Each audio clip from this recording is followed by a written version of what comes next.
Hi guys, so today we're going to go through Macbeth Act 1 Scene 2. Don't forget to hit the bell, like, subscribe and share the video so that you're able to get notifications when I upload more content. Right, let's get going. So key characters in this scene. We've got King Duncan, Malcolm, Ross and the Sergeant. Key themes. We've got masculinity and violence, deceits and ambition. And if you look on the lower right hand corner, I've put in a picture of King James himself.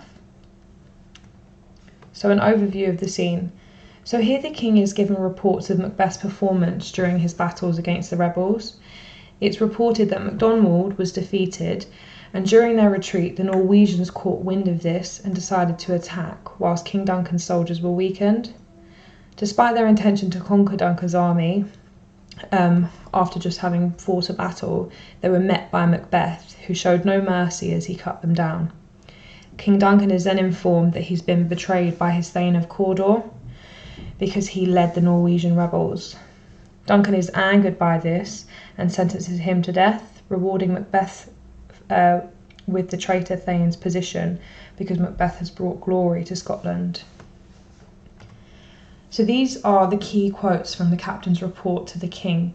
They all are describing how Macbeth carried himself in the battles. So as two spent swimmers that do cling together and choke their arts. So here, this quote reveals how each side came close to winning at the start. They were very unsure of what way it would go because they've used all their energy. We've got the violent verb here of choke. This just reflects the rage and power of each side as they battle to the death. But all's too weak for brave Macbeth, while he deserves that name, disdaining fortune with his brandished steel, which smote with bloody execution, like valour's minion carves out his passage. So here we've got the semantic field of bravery. So he's described as brave and he's also described as valiant. He acted as though he were valour's minion. He's so powerful that his sword smote with bloody execution. So here this evokes the senses with the images of a heated sword dripping with blood. As sparrows, eagles, or the hare, the lion. So this is the response to whether or not Macbeth was afraid during the battle. He's as afraid as a lion is of a hare, so he wasn't afraid at all. Then we've got unseamed. So this verb here, this violent verb, he unseamed him from the nave to the chops and fixed his head upon our battlements. So again, this just emphasises how violent and skillful he is with the gruesome imagery. It also paints Macbeth in quite a primal animal state as he decapitates his enemies. So they meant to bathe in reeking wounds. Here there's more sensory language because the smell of reeking wounds is evoked.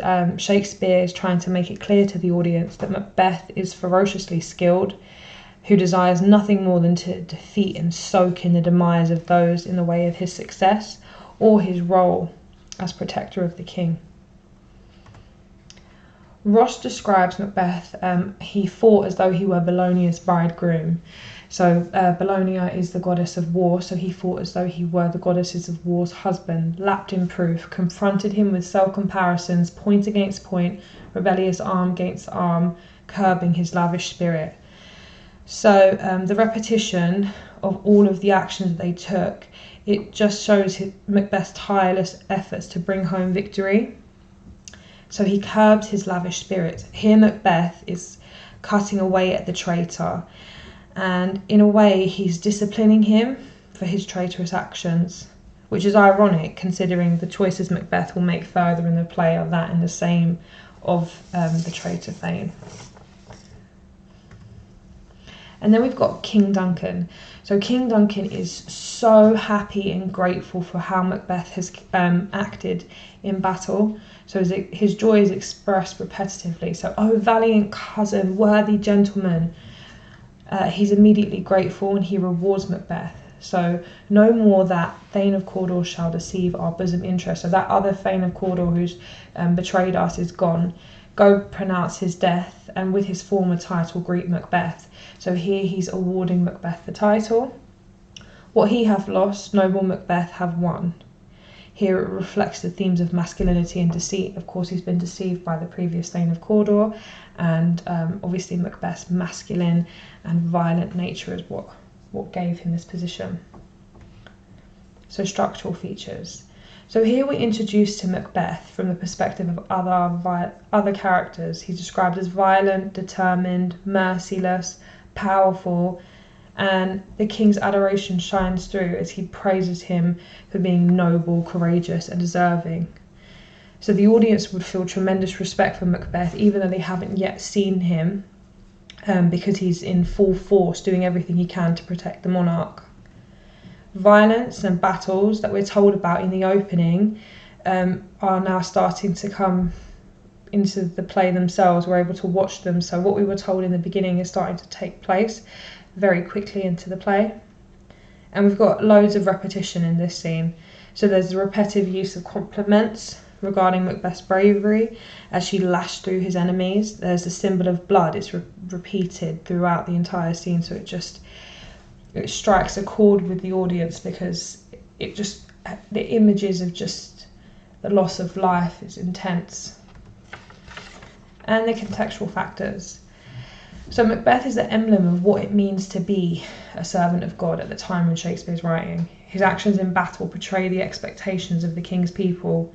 His masculine and violent nature is praised because during the time that Shakespeare wrote, these traits were seen to be honourable and respected. He also uses his masculinity to his advantage by protecting the king. He serves him, but also he serves himself because his actions will lead to rewards later in life. So this was a way of honouring yourself.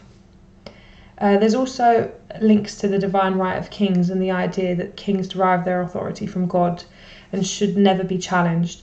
This is emphasised in this scene when Macbeth, Duncan's loyal soldier, scolds the traitor for his betrayal, which links contextually to the attempted murder of King James, when traitorous Catholics attempted to take his life during the Gunpowder Plot. They were punished by death. So Shakespeare is making it clear that those who threaten the king will pay with their lives.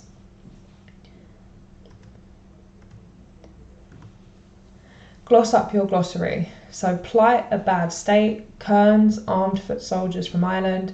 Valour, great courage in the face of great danger. Thane is a Scottish lord. And disdaining is to care nothing for. This is how Macbeth carries himself. So make some notes, take down some of the key quotations and see if you can add anything to them. So good luck, guys. Look forward to seeing you in the next video.